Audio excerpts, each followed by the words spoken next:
ಹೆಂಡತಿ, ಮನೆ, ಮಕ್ಕಳು, ಅವರ ಎಜುಕೇಷನ್ನು ಹೀಗೆ ಸುಮಾರು ಸಮಸ್ಯೆಗಳಿಗೋಸ್ಕರವಾಗಿ ನಾವು ಕಷ್ಟಪಟ್ಟು ದುಡಿಯೋಂಥ ದುಡ್ಡನ್ನು ವಯಸ್ಸಾದ ಕಾಲಕ್ಕೆ ಇರಲಿ ಅಂತ ನಾವು ಯಾವುದನ್ನು ಕೂಡ ಸೇವಿಂಗ್ಸ್ ಅಂತ ಮಾಡಲ್ಲ. ಎಲ್ಲನೂ ಕೂಡ ಮಕ್ಕಳ ಎಜುಕೇಷನ್ಗೆ ಅದಕ್ಕೆ ಇದಕ್ಕೆ ಅಂತ ಖರ್ಚು ಮಾಡಿಬಿಡ್ತೀವಿ. ಆದರೆ ವಯಸ್ಸಾದ ಕಾಲಕ್ಕೆ ನಮಗೆ ಖರ್ಚು ಮಾಡೋದಕ್ಕೆ ಯಾರ ಹತ್ರನೂ ಕೇಳೋಕ್ಕಾಗದೆ ಹಿಂಸೆ ಪಡ್ತಾ ಇರ್ತೀವಿ. ಇಂಥ ಒಂದು ಸಂದರ್ಭವನ್ನು ಯೋಚನೆ ಮಾಡಿದಂಥ ಕೇಂದ್ರ ಸರ್ಕಾರ ಒಂದು ಹೊಸ ಸ್ಕೀಮನ್ನು ಜಾರಿಗೆ ತಂದಿದೆ. ಏನಂತಂದರೆ, ಬಡವರು, ಕೂಲಿ ಕಾರ್ಮಿಕರು ಎಲ್ಲರಿಗೂ ಕೂಡ ವೃದ್ಧಾಪ್ಯದಲ್ಲಿ ಪೆನ್ಷನ್ ಸಿಗುವಂಥ ಸರ್ಕಾರಿ ಯೋಜನೆಯನ್ನು ಜಾರಿಗೆ ತಂದಿದೆ. 2015ರಲ್ಲಿ ಕೇಂದ್ರ ಸರ್ಕಾರ ಆರಂಭಿಸಿರುವ ಈ ಯೋಜನೆ ನೀವು ತಿಂಗಳಿಗೆ ಬರೀ ₹42 ₹1,454ವರೆಗೆ ಕಟ್ಟಿದ್ರೆ ಸಾಕು.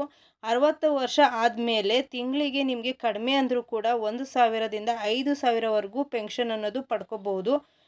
ಒಂದು ಎಕ್ಸಾಂಪಲ್ ಏನಪ್ಪ ಅಂತಂದರೆ, ನಿಮ್ಗೇನಾದರೂ 18 ವರ್ಷದ ವ್ಯಕ್ತಿ ಏನಾದರೂ ಪ್ರತಿ ತಿಂಗಳು ₹42 ಕಟ್ತಾ ಇದ್ದರೆ, ಆತನಿಗೆ 60 ವರ್ಷ ಆದಮೇಲೆ ₹1,000 ಪೆನ್ಷನ್ ಅನ್ನೋದು ಪಡಿಬೋದು.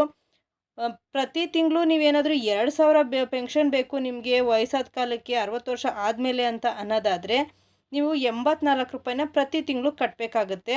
ವಯಸ್ಸಲ್ಲಿ ನೀವೇನಾದ್ರು ಹೆಚ್ಚಿನವರಾಗಿದ್ದರೆ ಈ ಒಂದು ಯೋಜನೆಗೆ ನೀವು ಬೇಕು ಅನ್ನೋದಾದರೆ ನೀವು ₹582 ತಿಂಗಳಿಗೆ ಕಟ್ಟಬೇಕಾಗತ್ತೆ.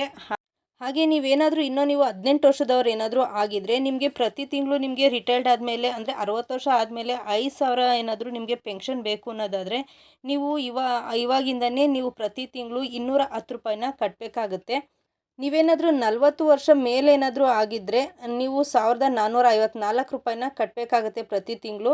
ಕೇಂದ್ರ ಸರ್ಕಾರದ ಈ ಒಂದು ಅಟಲ್ ಪೆನ್ಷನ್ ಯೋಜನೆಯ ವಿಶೇಷತೆ ಏನಪ್ಪ ಅಂತಂದರೆ, ಒಬ್ಬ ವ್ಯಕ್ತಿ ಪೆನ್ಷನ್ನ ಪಡ್ಕೊತಾವನೆ ಅಂತಂದರೆ ಅವನು ಸತ್ತ ನಂತರ ಅವನ ಪತ್ನಿಗೂ ಕೂಡ ಈ ಒಂದು ಪೆನ್ಷನ್ನು ಬರುತ್ತೆ.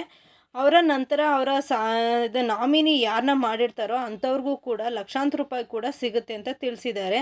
60 ವರ್ಷಕ್ಕೆ ಮುಂಚೆ ಏನಾದರೂ ಪೆನ್ಷನ್ ಮಾಡಿಸಿದವ್ರು ಏನಾದರೂ ಸತ್ತೋದ್ರೆ ಆ ಪೆನ್ಷನ್ ದುಡ್ಡು ಅವರ ನಾಮಿನಿನ ಯಾರನ್ನು ಸೂಚಿಸಿರ್ತಾರೋ ಅಂಥವರಿಗೆ ಹೋಗುತ್ತೆ. ಈ ಒಂದು ಯೋಜನೆಗೆ 18ರಿಂದ 40 ವರ್ಷದವರು ಮಾತ್ರ ಮಾಡಿಸ್ಬೇಕಾಗಿರುತ್ತೆ. ಆದರೆ ಇನ್ಕಮ್ ಟ್ಯಾಕ್ಸ್ ಕಟ್ಟೋರಿಗೆ ಈ ಒಂದು ಸ್ಕೀಮ್ನಲ್ಲಿ ಅವಕಾಶ ಸಿಗೋದಿಲ್ಲ.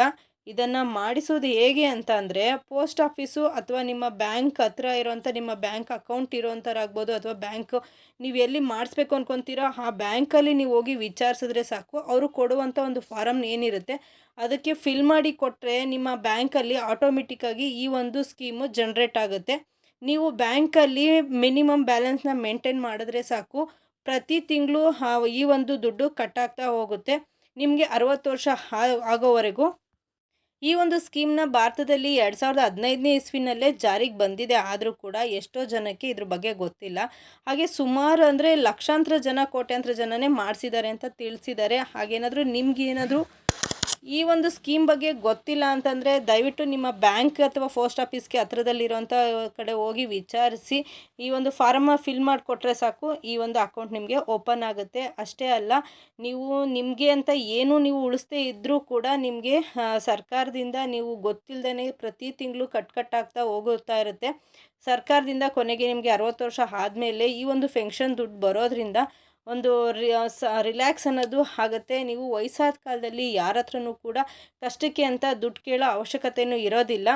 ನಿಮ್ಗನ್ಸ್ಬೋದು ವಯಸ್ಸಲ್ಲಿದ್ದಾಗ ಅಯ್ಯೋ ನನಗೇನಕ್ಕೆ 60 ವರ್ಷ ನಾನು ಬದುಕ್ತೀನೋ ಇಲ್ವೋ, ಅಂಥವ್ರಿಗೂ ನಾನು ಯಾಕೆ ಕಟ್ಟೋದು, ನಾನು ಕಟ್ಟಿದ್ದನ್ನ ಬೇರೆಯವ್ರಿಗೆ ಯಾಕೆ ಕೊಟ್ಟೋಗೋದು ಅಂತ ನೀವೇನಾದರೂ ಯೋಚನೆ ಮಾಡ್ತಿದ್ರೆ, ಒಂದು ಪಕ್ಷ ನೀವೇನಾದರೂ 60 ವರ್ಷ ಆದಮೇಲೂ ಬದುಕಿದ್ದೀರಿ ಅಂತ ಅನ್ನೋದಾದರೆ ಎಷ್ಟು ಕಷ್ಟ ಆಗುತ್ತೆ ಜೀವನಕ್ಕೆ. ಬೇರೆಯವ್ರ ಹತ್ರ ಕೇಳೋದು ಎಷ್ಟು ಕಷ್ಟ, ದುಡ್ಡನ್ನ ನಿಮ್ಮ ಮಕ್ಕಳ ಹತ್ರನೇ ಕೇಳೋಕ್ಕೆ ಎಷ್ಟು ಕಷ್ಟ ಆಗುತ್ತೆ ಅನ್ನೋದನ್ನ ನೀವು ಒಂದು ಎಕ್ಸ್ಪೀರಿಯೆನ್ಸ್ ಪಡ್ಕೋಬೇಕು ಅನ್ನೋದಾದರೆ ನಿಮ್ಮ ಮನೆಯಲ್ಲಿರುವಂಥ ವಯಸ್ಸಾದವ್ರು ಯಾರು ಇರ್ತಾರೋ ಅವ್ರ ಹತ್ರ ಒಂದ್ಸರಿ ಅದ್ರ ಬಗ್ಗೆ ಕೇಳಿ ನೋಡಿ.